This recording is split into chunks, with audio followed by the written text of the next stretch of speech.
আসসালামু আলাইকুম। সম্মানিত দেশবাসী, জুলাই অভ্যুত্থান পরবর্তী সময়ে আমাদের হাতে একটি সুযোগ এসেছিল একটি ঐক্যবদ্ধ বাংলাদেশ গড়ে তোলার। আমাদের এই ঐক্যবদ্ধ বাংলাদেশ গড়ে তোলার ক্ষেত্রে সবচাইতে সর্বপ্রথম বাধা দিয়েছে জামাত। আসুন দেখি কিভাবে। হঠাৎ করে জামাত জুলাই আগস্ট পরবর্তী সময়ে যখন প্রথম রাজনৈতিক প্রোগ্রাম দিয়েছিল, সেখানে কোনো এক অপরাধীকে দলীয় ট্যাগিং দিয়ে দিল যে অমুক দলের অমুক ব্যক্তি বিএনপির কর্মী হিসেবে চাঁদাবাজি করেছে বা অন্যায় করেছে, অপরাধ করেছে।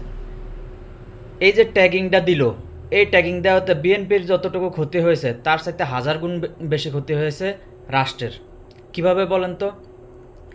যে ব্যক্তিকে দলীয় ট্যাগিং দেওয়া হলো সে কিন্তু অন্যায় থেকে রেহাই পেয়ে গেল, তার অন্যায়ের দায়ভারটা কিন্তু চলে গেল একটা দলের উপরে।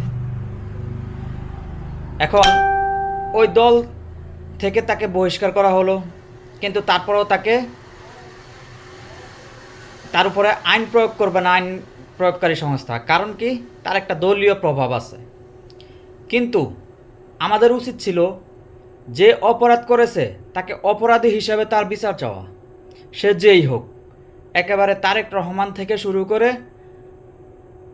একেবারে ওয়ার্ড পর্যায়ের একজন কর্মীও যদি অপরাধ করে থাকে, আমরা ব্যক্তির অপরাধের প্রতি আঙ্গুল তুললে অথবা ব্যক্তির অপরাধের বিচারের দাবি তুললে অথবা ব্যক্তির অপরাধকে শাস্তির আওতায় আনলে সবাই কিন্তু একটা আতঙ্কে থাকতো, ভয়ে থাকতো যে আমি অপরাধ করলে আমার শাস্তিটা আমাকে পেতেই হবে।